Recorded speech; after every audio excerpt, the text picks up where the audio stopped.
Saludos a todos. El día de hoy vamos a hablar sobre cómo tomar una adecuada historia clínica cardiovascular. Como sabemos, el papel de la historia clínica es fundamental en la atención médica de nuestros pacientes. Y podemos decir que es el registro gráfico o escrito del acto médico, lo que nosotros hacemos para evaluar y para atender adecuadamente a nuestro paciente se encuentra escrito y registrado en este papel, en la historia clínica y posteriormente en todo lo que conforma el expediente clínico. Sin embargo, tiene un papel mucho más allá de solamente ser algo escrito. La historia clínica permite mejorar la calidad de la atención médica. Lo que nosotros registremos y hagamos es relevante para el continuum de la salud de ese paciente y permite que todos los clínicos que se lleguen a involucrar en la atención del paciente estén al tanto de todo lo que ha ocurrido. Tiene un papel administrativo relevante, sobre todo con todo lo que tiene que ver con estudios que se deben de realizar e incluso con la gestión de recursos personales y económicos. Tiene fundamentos epidemiológicos relevantes, toma un papel en la investigación clínica y por supuesto, sobre todo en los tiempos actuales, es un documento médico legal y que lo debemos de tomar mucho en cuenta todos aquellos que atendemos pacientes en el entorno clínico. La historia clínica tiene varios componentes. Esos componentes pueden variar dependiendo de dónde lo lean, pero en general y tradicionalmente se han descrito de la siguiente manera. Siempre se empieza con una ficha de identificación del paciente, que como sabemos tiene datos generales como su nombre, su edad, su sexo, su género, su ocupación, su estado civil e incluso la religión, su lugar de nacimiento y su lugar de residencia e incluso dirección y teléfonos, cuyos componentes específicos pueden variar, pero esos son los términos generales de lo que involucra la ficha de identificación. Posteriormente, tenemos una serie de antecedentes que debemos de interrogar. Existen los antecedentes heredofamiliares, que pueden ser muy relevantes en ciertas patologías cardiovasculares, como las miocardiopatías genéticas, los síndromes genéticos con involucro cardiovascular, como el síndrome de Marfan, por ejemplo, y más frecuentemente el antecedente de infarto agudo de miocardio o enfermedad coronaria en familiares que hayan ocurrido a una edad temprana.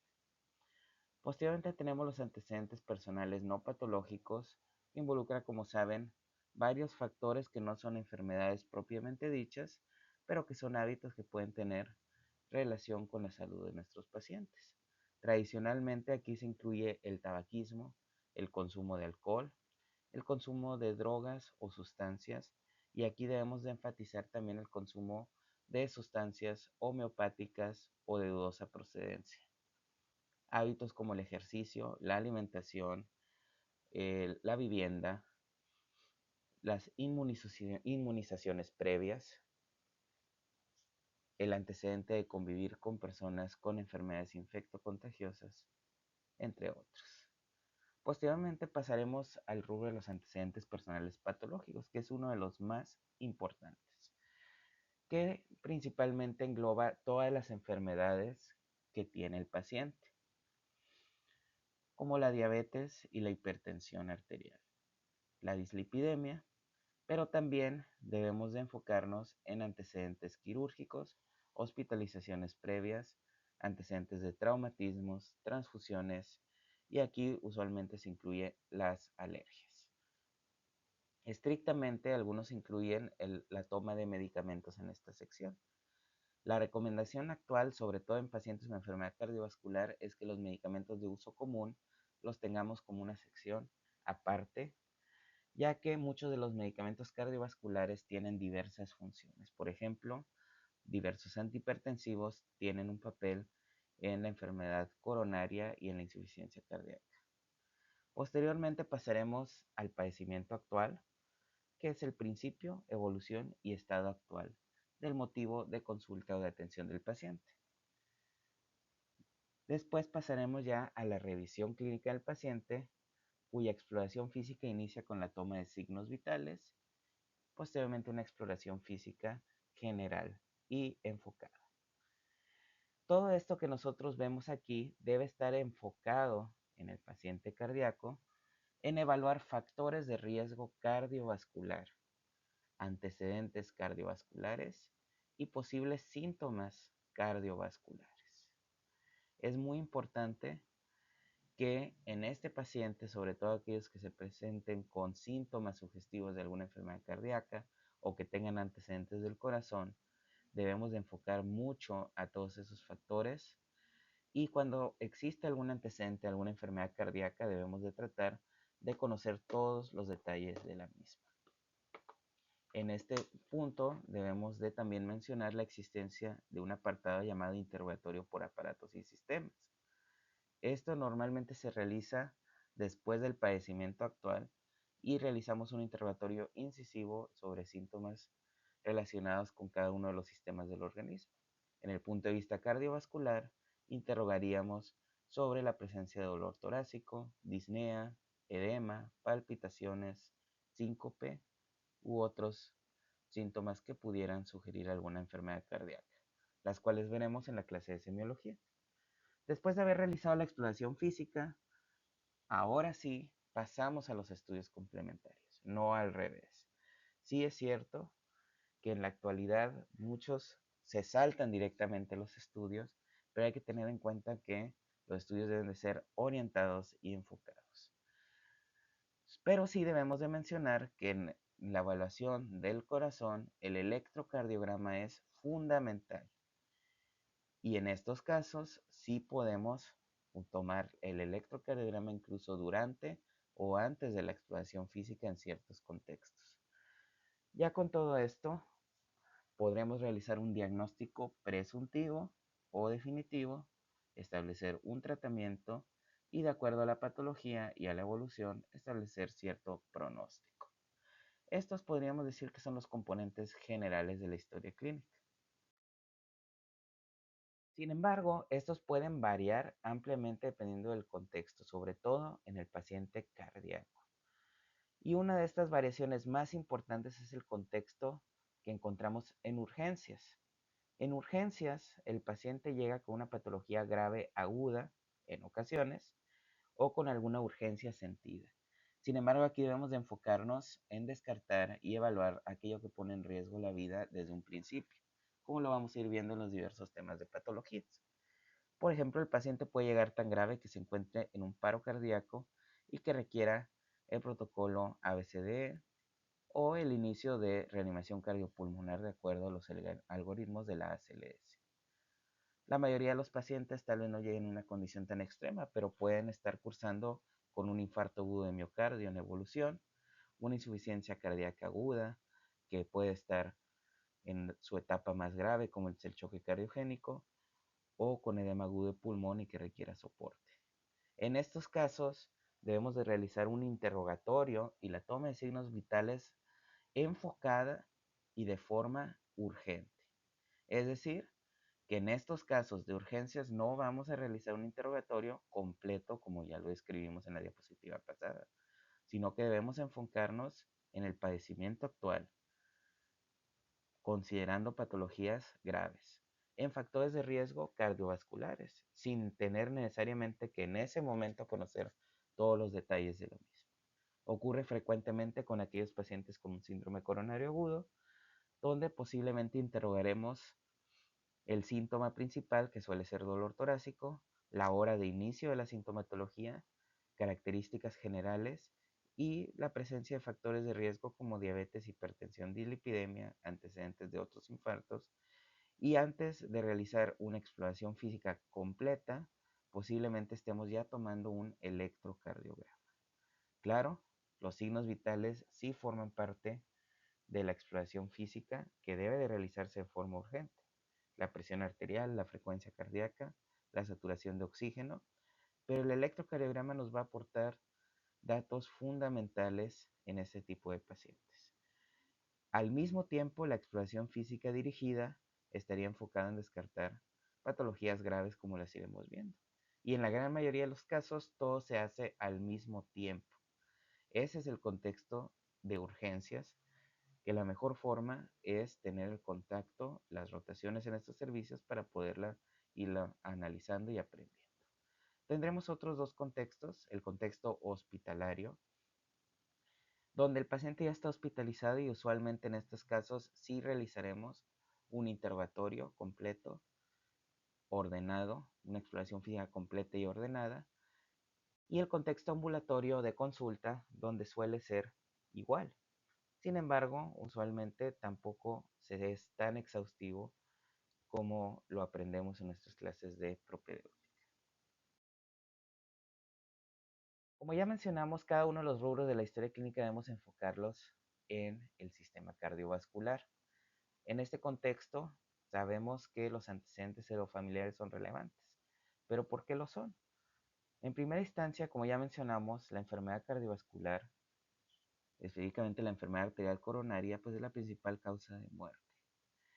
Y existe un componente genético importante que debemos de evaluar, sobre todo el antecedente de infartos en la familia y principalmente en los familiares de primer grado, padre, madre, hermanos, donde debemos hacer un enfoque en la edad de presentación. Es decir, es muy frecuente que haya familiares del paciente que hayan tenido infartos, pero no necesariamente es relevante para el padecimiento actual del paciente. Por otro lado, cuando la enfermedad coronaria se presentó de forma prematura, sí que es un factor de riesgo importante para desarrollar infartos. Pero no solo eso, sino que existen enfermedades con un componente hereditario importante, como algunas miocardiopatías dilatadas, y algunos síndromes arritmogénicos relevantes. En este contexto, muchas veces los familiares de estos pacientes no tenían un diagnóstico.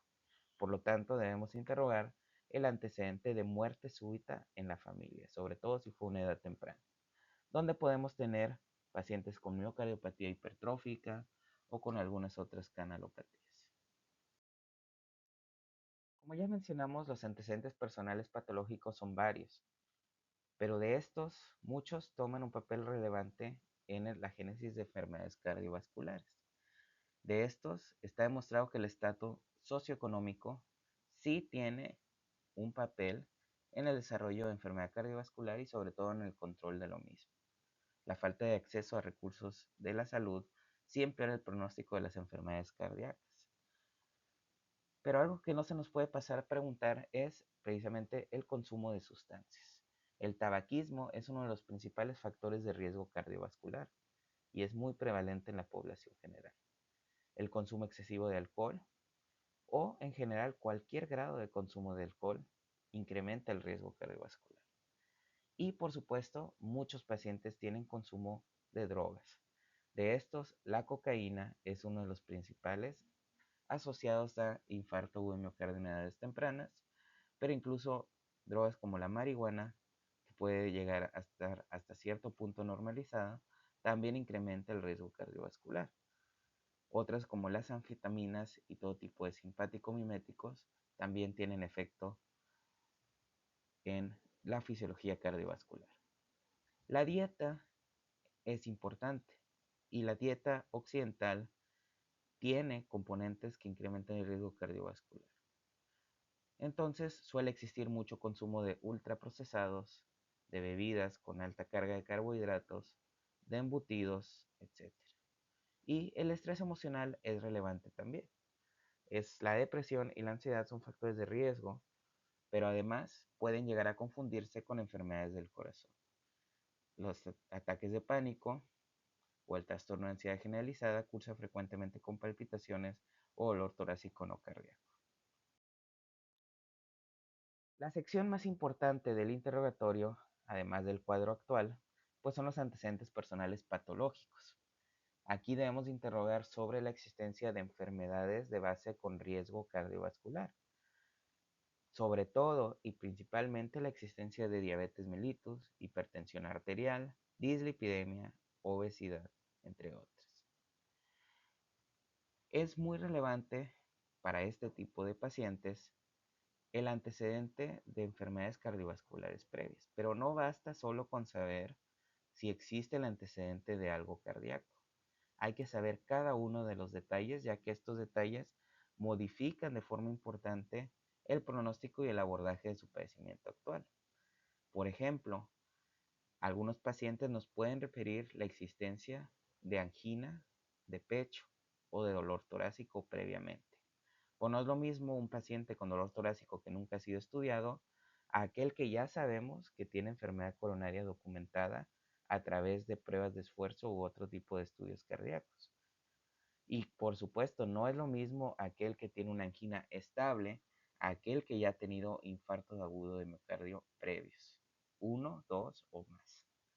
Tampoco es lo mismo un infarto no complicado que se sometió de forma temprana a un tratamiento de revascularización que aquel infarto que fue evolucionado y que dejó secuelas relevantes. Para esto nos debemos de ayudar del interrogatorio sabiendo si el paciente ha estado hospitalizado, si se le dio algún diagnóstico específico, si ha sido atendido solo en consultas o en servicios de urgencias y, muy importante, qué estudios se le han realizado. En ocasiones, los pacientes tienen ya ecocardiogramas, algunos estudios de inducción de isquemia previos que son relevantes. Entonces, estos estudios cardiovasculares previos deben de ser abordados, al igual que el antecedente de procedimientos, que en muchas ocasiones hay que preguntarlos directamente al paciente. El antecedente de un cateterismo cardíaco o de una cirugía de bypass coronaria. Porque en muchas ocasiones el paciente no lo toma en cuenta como algo relevante para su padecimiento actual. Como ya mencionamos, no todos los medicamentos se utilizan para el tratamiento de una enfermedad en específico. Muchos de los medicamentos cardiovasculares cumplen varias funciones y muchas patologías cardiovasculares coexisten en un mismo individuo. Es por eso que usualmente preferimos interrogarlos como una sección aparte. Por ejemplo, muchos médicos suelen describir en su historia clínica el antecedente de hipertensión arterial en tratamiento con enalapril y de diabetes mellitus en tratamiento con dapagliflozina, por decir un ejemplo. Sin embargo, en el paciente cardiópata con diabetes mellitus, hipertensión arterial, insuficiencia cardíaca o con antecedente de algún infarto, tanto el enalapril como la dapagliflozina tendrían un papel en el control de la hipertensión arterial, pero más allá, en el tratamiento de la insuficiencia cardíaca. Cada uno de estos medicamentos se debe describir dosis, vía de administración, intervalo de tiempo y debemos de considerar otros fármacos que esté tomando el paciente. Es decir, todos los fármacos deben de ser interrogados. Existen fármacos con eventos adversos cardiovasculares o con toxicidad a corto o largo plazo. Uno de estos medicamentos más estudiados en la actualidad son los que se utilizan para la quimioterapia, los cuales ya sabemos que en muchas ocasiones pueden generar cardiotoxicidad a largo plazo. Precisamente para guiar el abordaje de nuestro paciente, debemos enfocarnos en la detección de factores de riesgo cardiovascular. Es un campo muy amplio de la medicina cardiovascular, el detectar y tratar adecuadamente estos factores que llevan a infarto agudo de miocardio u otras enfermedades cardiovasculares. Y estos debemos detectarlos de forma adecuada. En general, y para el aprendizaje, sí deben de saber que existen factores de riesgo cardiovascular tradicionales. Así es como se les conoce, aunque sabemos que existen muchos otros más. Los factores de riesgo cardiovascular tradicionales, de forma clásica, se han dividido en no modificables y modificables. Y son sobre todo aquellos factores modificables los cuales debemos de incidir en todos los pacientes. Como no modificables tenemos que tener en cuenta la edad avanzada, sobre todo hombres arriba de los 45 años y las mujeres en la posmenopausia. Y por lo tanto, el sexo masculino y en mujeres, todo lo que ocurre después de la menopausia son también factores de riesgo de eventos cardiovasculares. La historia familiar de enfermedad cardiovascular prematura, como ya mencionamos, es relevante, pero en este contexto consideramos que es cuando un familiar de primer grado ha tenido un infarto y que sea en hombres menores de 55 años y mujeres menores de 65. Es decir, si tu familiar de primer grado tuvo un infarto a los 80 años, no es considerado como un componente genético relevante. y existen algunas etnias o componentes genéticos de riesgo. Los factores de riesgo modificables tenemos muchos, como podemos ver, que son prevalentes en la población general en tiempos modernos. El tabaquismo es uno de los principales factores de riesgo cardiovascular y vemos frecuentemente infartos en pacientes jóvenes que no tienen ningún otro factor de riesgo. La hipertensión arterial, la dislipidemia y en este contexto tomamos sobre todo en cuenta los niveles de LDL. Los niveles de LDL son un factor de riesgo causal de enfermedad cardiovascular. La diabetes mellitus, la obesidad, el sedentarismo, la dieta poco saludable, sobre todo alta en grasas y ultraprocesados, y el consumo excesivo de alcohol. Es decir, es frecuente ver pacientes de cierta edad que tienen hipertensión arterial, diabetes mellitus, obesidad, dislipidemia, todo junto. Y estos pacientes tienen un riesgo cardiovascular alto o muy alto de tener un evento coronario en los siguientes 10 años, como veremos posteriormente en la clase de prevención cardiovascular. Sin embargo, también tenemos muchos otros factores de riesgo, los cuales en las guías se mencionan como modificadores de riesgo o podemos llamarlos como factores de riesgo no tradicionales. Es decir, hay muchas cosas que se han catalogado como factores de riesgo cardiovascular y que no son considerados factores de riesgo cardiovascular tradicionales. Por ejemplo, los pacientes que tienen marcadores inflamatorios elevados, que tienen ciertos biomarcadores o evidencia de disfunción endotelial, y dentro de ellos la lipoproteína A ha tomado un papel relevante en los últimos años y sin duda la microalbuminuria, la excreción de proteínas en la orina, incluso desde etapas tempranas que no son detectados en el examen general de orina convencional. Dentro de esto, y que sí debe de preguntarse, son las enfermedades crónicas. La enfermedad renal crónica, las enfermedades autoinmunes como la artritis reumatoide, el lupus, las infecciones crónicas como la infección por el virus de la inmunodeficiencia humana. Existen factores psicosociales, como ya habíamos mencionado, el estrés crónico, la depresión, la ansiedad, el bajo apoyo social, ciertas condiciones que son también relevantes es la menopausia temprana, la apnea obstructiva del sueño y también interrogamos los antecedentes ginecobstétricos como la historia de preeclampsia y la diabetes gestacional, que es bien sabido que incrementan el riesgo cardiovascular durante toda la vida. Por otro lado, existen algunos estudios o biomarcadores que permiten estratificar un poco mejor el riesgo cardiovascular, como el índice tobillo-brazo, el score de calcio coronario o la medición de la íntima media carotidia a través de ultrasonido y que pueden ser relevantes también para identificar ciertos factores de riesgo no tradicionales, pero que incrementan en nuestro paciente su riesgo de eventos coronarios. Aquí tenemos una tabla de los factores de riesgo cardiovascular de acuerdo con el estudio INTERHEART, el cual sabemos que es un estudio muy grande de más de 27,000 pacientes de 52 países y que en general podríamos decir que el 90% de los infartos se deben a la existencia de uno o más de los siguientes 9 factores. De estos, la dislipidemia y el tabaquismo son aquellos con un mayor riesgo de eventos cardiovasculares. Aquí tenemos una imagen de la aspirina de Bayer. Se comenzó a usar desde principios del siglo XX. De hecho, se desarrolló desde 1828 por Joseph Puchner.